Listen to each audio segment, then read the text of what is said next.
Okay. Hey, how are you? We are live. I have with me Andy Pope. He's very excited. We are going to talk about U.S. Open qualifying. Andy's playing in a qualifier on Monday, and we are just going to get a little prep, see how he's feeling, ask some questions, and we'll try to get you into what is this? Your sixth U.S. Open? Would this Yeah. be your sixth? Yep. I mean, you have a remarkable knack for getting in the Open via this process. Is there? Well, I'm sure there's people ask you all the time, but I mean, do you think it's just you've been fortunate? You're doing something in your preparation? What's your secret? I think it's a combination of a lot of things, but the major one is every week on the PGA Tour, there's only 4 spots to qualify. So when there's only 4 spots, it's pretty difficult. You got to play a flawless round in a Monday, basically to try to get through. Where the U.S. Open, I think they give 70 exemptions and about 75 qualifiers, something around those numbers. So now all of a sudden the pool's huge, and it gives a lot of guys a lot of opportunities. So obviously some of the guys that are playing well on tour will qualify, but it gives a lot of other guys that aren't playing on tour an opportunity. And 36 holes is a lot in one day. So you need to be mentally prepared for it. I know last year was a disaster in the sense we had 2 rain delays that were over an hour, so second round can be really long. But I just think with the amount of spots that are there, it gives a lot of guys a better opportunity, I guess, than it would for just a typical Monday qualifier. So local qualifying is only one round though, right? Is it only 18 Yeah. holes? Local qualifying, there's probably 100 or so, maybe more, 150 sites in the U.S.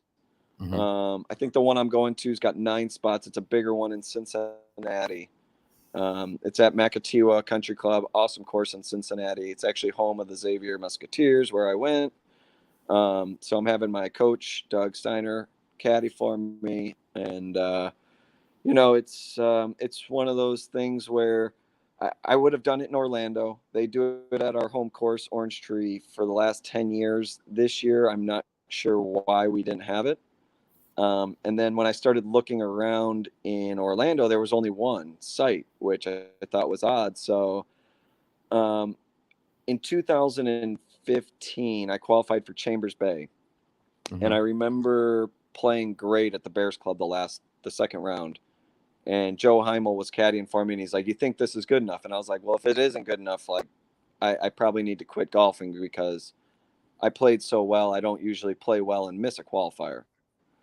Well, I tied Luke Donald, and there was 2 amateurs, 1 shot behind me, and it was Sam Horsfield and I want to say Sam Burns. I don't know if Sam Burns, but anyways, it was 2 world beaters that were amateurs, and I'm like, my goodness, like these kids are really good. The year before, Oppenheim and Renner had qualified up in New Jersey, and they were like, man, it's twosomes, it's more comfortable up here. So it's funny, as I started looking at these local qualifiers, I'm like, maybe I shouldn't go down to Florida because everyone's been playing golf every single day, right? And I played with Brian Ritchie last week. Brian just Monday qualified into the Corn Ferry event this week. He Monday qualified into a Corn Ferry 2 or 3 weeks ago. He's lost in 3 playoffs with PJ. This kid's on fire. And he's like, I just did the qualifier at Lake Chavita over in Tampa. He's like, I shot 68, didn't make it. I'm like, come on, like that's a great score that would normally get in. So I was like, you know what? I'm going to head up to Cincinnati. Even Chicago, I saw Chicago, I think +2 got through the other day. Granted, maybe the weather wasn't as good, but I know just from being in Chicago for the last couple of days, everyone said it's only been nice weather here for a week. Yeah. So it's like, how much golf are people in the Northeast, Midwest actually playing? I mean, I haven't played in a tournament in 5 months, but I've played, 100 rounds. So Yeah. I'm playing every day. I feel good. So I'm also going up there to try to set up something with a Xavier Golf alumni. So it was kind of killing 2 birds with 1 stone. But yeah, I mean, I think the selection process of where you go plays into it. I think that, obviously weather and then just the fields. And then when you get to the second stage,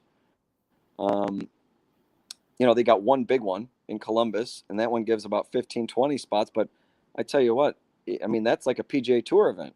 You've Yeah. got 100 guys that have PGA Tour cards in Columbus. So it's like, I've been coming up to the Northeast by and you get a handful of PGA guys, handful of Corn Ferry guys, but nothing like some of those big ones. So, my strategy has been go up north and try to take advantage of the guys that aren't playing as good, or as much, I should say. I'm sorry. So this golf course that you're playing on Monday, your old college course, has there been any changes to it? When was the last time that you played it? What's there's been some changes.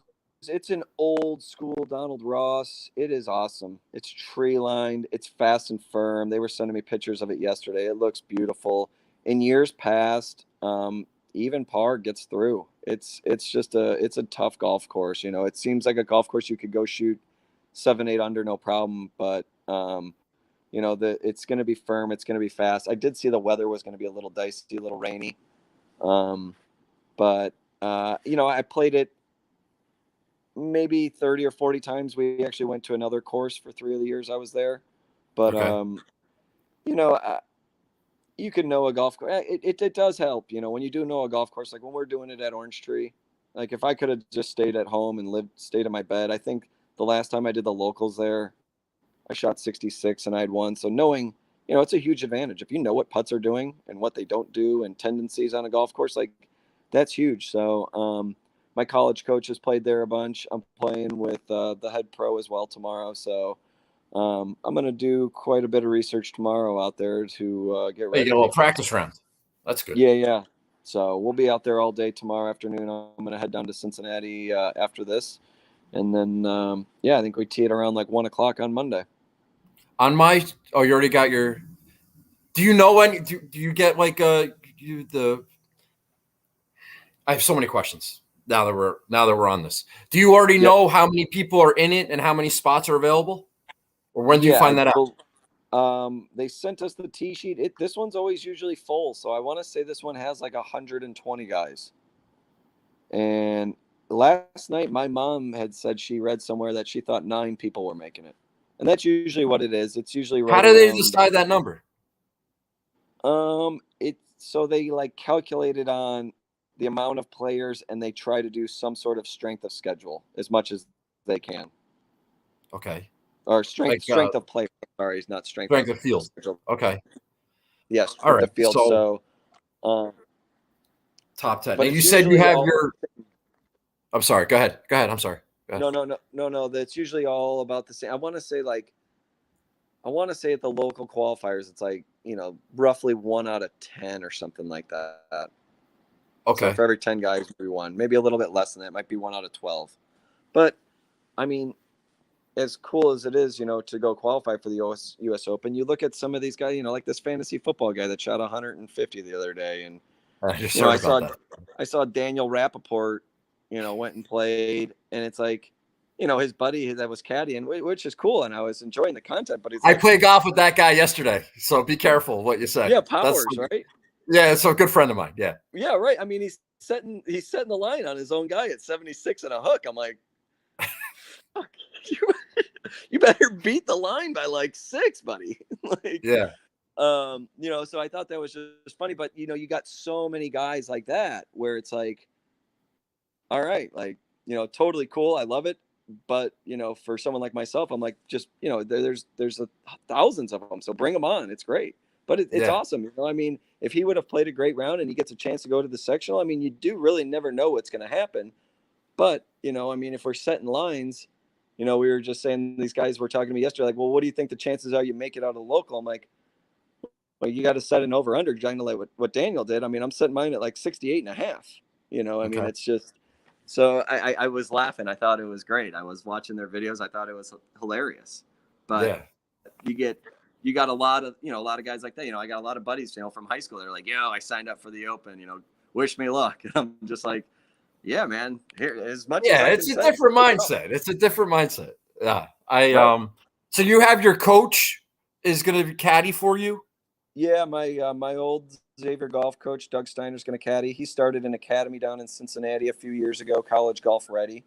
So he's still active in the game, teaching a lot of kids, and he caddied for me a few times in some nationwide events. He caddied for me in the Cleveland one and a couple others I remember. So should be a good repertoire with him. And I told him I'm going to take him the whole way. So he's going to come up with me to New York after we make it, and to Boston after we get through there.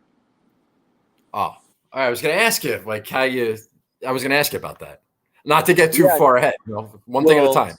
I just remember 2015, I did the locals with Joe Heimel, and then I took him down to the Bears Club.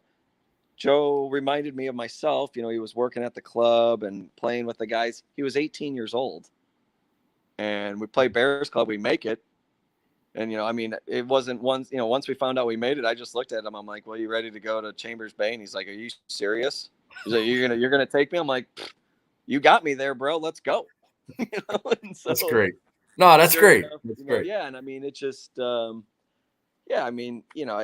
think that's part of the gig, if somebody asked me to go caddy for them in the US Open qualifier, and then they made it, and then they said, hey, I'm going to go take Nagel because I think he might know a little more than you, I'd be like, not cool. So, I've always tried to treat my caddies as best as I could, and, give them the opportunity as well, because they deserve it as well. They helped me to get there, so why wouldn't they be able to help me win the Open? There you go. All right, so on the when I do my fantasy golf shows, we usually talk about grass and agronomy and stuff like that. You're a Florida guy. You're probably playing on Bermuda a lot, but now you're going up to the Northeast. Probably bent grass or something up there. Do you bent and Poe? Is that a concern of yours, or you're good? I grew up on this stuff. So I grew up here in Chicago, playing on a lot of bent, a lot of Poana. Played yesterday.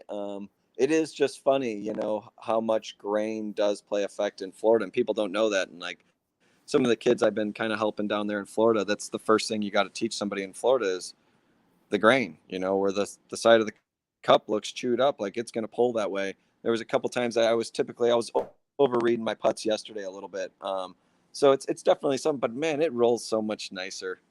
The bent grass and the good Poana rolls really nice. So nothing that would really concern me. I was saying the only thing that for me when it comes to like those grasses and different guys putt different ways is like on Bermuda or on bent, you can usually see a pitch mark very clearly. Like you hit your ball, you can see somebody's made a pitch mark there. On Poana, it looks camouflage.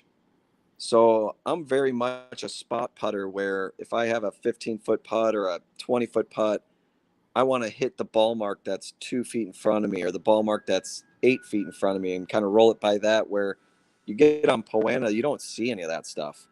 So when I played Torrey last year, I remember when we got there, I was like, oh my gosh, like, I got to just roll it. There's no spots to really hit. I'm trying to hit some spots and I can't really see any spots to hit. But yeah, I remember the one year, maybe it was like 4 years ago, I played 18 holes in the sectional qualifier. Got stamped last night at the Cougars game. I played 18 holes. I didn't putt it great. We were on Poana up there in New Jersey, and I called my buddy Mike Lavery, and I just said, hey, man, like, I just hit it great. I putted terrible. I'm on Poana. And he just said, hey, man, you got to hit it a little bit firmer on the short ones and read it from behind. And so the next round, I just went out there. I read every putt from behind. I hit them a little bit firmer, shot 66, made it. There you go. And it's just small things like that. But yeah, you do need to make adjustments. On the Poana greens, when they start getting a little bumpy, if you kind of die speed your putts, it's easy for them to kind of bump offline. Where if you're on a nice smooth green, you can die them in. So Poana, you got to be a little bit more aggressive. But I'm pretty sure. I was just saying, if you're playing in Florida for the all winter, and now it's May or whatever, spring, you live there, and now you're going up, and it's just, I don't know how big of a deal it is. But yeah, you grew up on it. You'll be fine. You're a professional golfer, for Christ's sake. Yeah. Yeah, I don't think it's that big of a concern. No. How's your game I otherwise? would Like, how do take. you feel? I've been playing really good. Been playing nice, been playing awesome, just waiting, out. It's tough. Everyone's like, why aren't you playing? Why aren't you playing? I've been playing at Orange Tree, been running games. We've been playing a lot of money games. And I'm still playing against competitive guys. I've been playing a lot with Alex Weiss when he's in town, Oppenheim when he's in town. So been playing good, but at the beginning of the year, so many guys are chasing and they all just start to run out of money in about a month or so. So that's kind of when I'm going to swoop in. I'm going to do the Florida Open. I'm going to go back out for the Colorado Open. I'm going to do the Illinois Open. So just kind of plugging along and and they made the qualifiers expensive. $500 to do a qualifier. If you don't have status, which I don't, for PGA, you'd have to fly there for a pre-qualifying. I mean, you're looking at $2,000 to $3,000 just to do a Monday qualifier for the PGA with no status. Corn Ferry, you're looking at $1,500. So, if you start doing those and you're starting paying your bills and you miss 4 qualifiers in 1 month, you're out 10 grand. So, I've just been kind of hanging at the house. I got 2 little boys and my wife's working, so we got a nice little ordeal, and I'm still able to play some golf and wait till the Open. So I figured I'd just wait till June to pick up the sticks again. No, it's time now. All right, so you're ready to go. You're going to be in a comfortable environment on a golf course you're familiar with, good relationship with your caddy. What happened? How do you handle this mentally, like during the round? Like if you get off to if you bogey the second hole or something, and you already have a number in mind, and it's getting late early, how do you think about that now? What's your mindset going in? Like your strategy? Like do you know the course, know the holes where opportunities might come along? Like I just how does it change? Like, it's always funny, and I know other golfers do this. I mean, hell, I've played Pebble Beach's rounds from those U.S. Opens thousands and thousands and times over. So when I drive down to Cincinnati today, I'm gonna be going through that first tee shot probably 20 or 30 times in my head. Just let's commit to that. But I tell you, you think you can strategize for a course and you're getting ready, and then boom, you're going to get out there. It's blowing 20 from a different direction. Now maybe it's slightly raining, and you hit one in the woods, and now all your strategy is gone. Really, for me, and I think most guys is you're trying to beat the golf course. If I go out there and I play guns down lane, I haven't played well in a qualifier and missed. I've never been like, oh my God, I played good and missed. Like, holy crap. If you go and play good and you play the golf course, you're going to make it. Now, if you don't play great, you start thinking, oh, I'm 1 under. Is that good enough? Like, do I need to go for it here? When you don't have live scoring, again, you just got to go out there and shoot the best score you can and hope. So, no, I mean, you just take it one shot at a time. And, I was talking to a couple guys the other day. It's like, I drive it so well that I put myself in good enough position on every single hole where it's almost making it hard to shoot over par. So yeah, I mean, you go right from the first hole, rip one down the middle, and just kind of go from there and get excited. And then, if you make a couple bogeys, you got to know that you can make birdies and try to take advantage of your opportunities. But there's nothing like set in stone. And if I bogey the first hole, I'm going to start pressing. Nothing like that. You're already doing that. And in golf, if you start pressing, you're just going to start going the other way. So yeah, I just think that's like in every round, there's got to be a point in a round where it's like, oh God, this it's not gonna. If it doesn't happen here, like it's not gonna happen. I don't know if that's the 7th hole or the 12th or the 15th. It's like as you go deeper and deeper, it's like I'm just saying the mental aspect of that would be torturous to me. I just don't know how somebody would handle that. it's wild. I mean, people and you watch guys, guys freak out there, and it's part of the gig. Like it's wild to watch, but that's why, you watch some guys and like, you just see people and like, for example, what something somebody always says to me about Rob Oppenheim, and I've always tried to do the same, is they're like, that guy's just a true pro. He's just a true gentleman.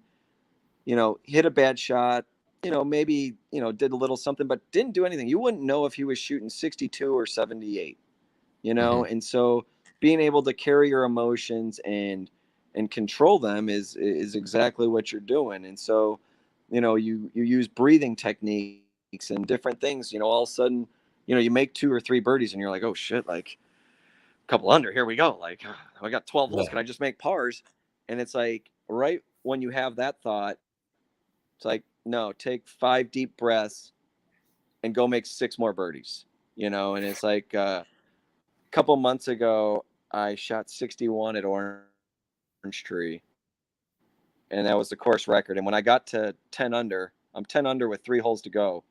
And one of the guys in my group's like, dude, you're already there. You got the record. You just need to make pars. I'm like, if I try to make pars right now, I'm going to shoot 66. I was like, Yeah. I only have one thing left to do. And the guy's like, what is it? And I'm like, I got to make a turkey, 3 birdies in a row, and I got to shoot 59. And he's just like, you're crazy, And sure enough, I birdie the 17th hole and I shoot 61. And he's just like, dude, that was amazing. But I'm like, when you start trying to, if you're in a match and, your guy hits a bad shot and you're like, oh, just hit it on the green or just hit it over to the side where it's safe, Mhm. you start getting yourself in trouble. So we always thought an interesting bet was, do you think you could bogey 18 holes? And people are like, yeah, of course I could. But, when you've got 6 feet and you're just trying to lag it up there so it gets close and then you could tap it in and then it accidentally goes in, Yeah. it's a lot harder than it seems. It's a good problem to have. So that's why you just have to, yeah, you have to hit every putt like it's the same. You can't put a value on the putt. How many times you see a guy, putt 4 footers for bogey and double bogey all day, and then all of a sudden he hits one to 4 or 5 feet for birdie, and now all of a sudden he needs the entire group to read it for him because he doesn't know what it It's so does. frustrating. It happens all the And time. it's like, what do you mean? Yeah. 9 feet to save a par. Right. And so I'm You're like, like, no, you're that's the exact same stressed. putt you had on the last hole. You just, That happens all the time. Take a yes. guy like Tony Finau. It's like 9 feet to save par. You're like, oh, God damn it, he's going to miss it. 9 feet for birdie. Like, oh, birdie chance. We got this. This is no problem. And it's just this, yeah, the psychology of golf, Yes. man. It's tough. So, but you're used to it. Yeah. You're When used you to put it. a value on something, it's so, yeah. So that's the whole thing. Like you can't, you try to play the golf shot without putting a value on it. But also you do, because then that puts in that factor where you also don't want to just be a robot out there. If me and you are playing a match and on the ninth hole, I got 20 feet, I'm sitting there the whole time like, I'm going to make this thing on Nagel. I'm going to, say, boom, there it is, whatever it is you're going to do, and you're prepping yourself, and that's what you're doing. So now you're training your mind like, I'm going to make this. I'm going to make this. I'm going to make this because I want to talk smack to Nagel where, if all of a sudden I'm like, oh my God, I just have to 2 putt this thing, get the hell out of here. Now you're thinking about, well, where can I leave it for a 2 putt? I got to get it close. Like, oh, next thing you know, you've left it 4 feet short. And you're like, what am I doing? No, like, stay positive, try to make it, and just get your shot and go. It's like you watched my round yesterday. It's unbelievable. That's it. That happens to me all the time. I'm like, yeah, if I can just get it on and then 2 putt, like I'll be fine. And I'm making 6. It happens all the time. It's unbelievable. All right, so you feel good. You're feeling confident. You're All ready the to go. time. My buddy's playing. Yep. I'm ready to go. I mean, I've been sitting around for the last 7 months watching everybody else play while I'm not. Um, I'm ready to go. I mean, I know I still have enough in my game to compete with those guys, and it's me and Brian Ritchie were talking about it. It's funny. It's one of those things where Brian's 35, I think 34. I'm 38, and he's like, man, if I didn't think I was getting better every time I played, I probably wouldn't be playing. And I said the same thing to him. And then, I mean, even yesterday, I got off the plane, went straight to the golf course. These guys all at the club were like, "How'd you play? How'd you play?" I'm like, "I didn't play great." And guys in the group are like, "What did you shoot?" And I'm like, "Well, I shot a 68, but I just, I great and okay." It's like, now like, "Oh, listen, this guy, he is not very good." I'm just like, well, I drove it down the middle on most of the holes. I had a lot of opportunities, played fine. And, so no game, I'm playing really good. It's very consistent. I'm still learning. I think that's the coolest thing about golf.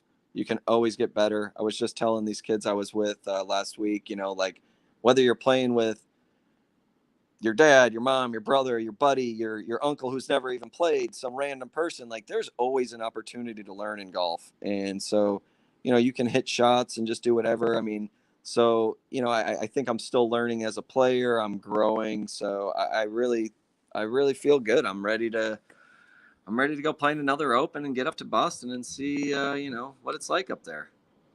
Yeah. Well, me too. I'll be in Chicago on Monday, but I will be tracking, see how you're doing, keeping an eye on things. It's Well, I don't know. Yeah, I'm really excited. I'm really Let's excited go. for you. I'm really excited for you. I've told a lot of people about it. You're my guy. Like this is going to be great because I'm going to be up in Boston. I want you to be there. The whole thing. It's all going to be fantastic. But this is the first step. What? I'm potentially going to come up there no matter what. I'm potentially going to come up there even if I'm not in the Open because the Traveler next week in Boston and the Corn Ferry's up in Maine. So those are two great Monday qualifiers to do. So okay. But I'd rather just be playing and having you as the media man. So let's just plan on that. There you go. All right. Awesome. All right. Well, best of luck on Monday. We'll be watching. Thanks for your time. Safe trip down to Cincinnati. Hit them straight. Fairways and greens, all that shit. Do what you got to do. And I'm hoping we can. I'm hoping we can have a successful recap. Would be nice if we could have. Yeah, one, yeah. We'll definitely do something if I get permission. Yeah, we'll reconvene. Step 2, and then we'll figure out the sectional or whatever. All right, Andy. Well, best of luck, and we'll talk soon. All right, my man. You got it. I'm going to end this.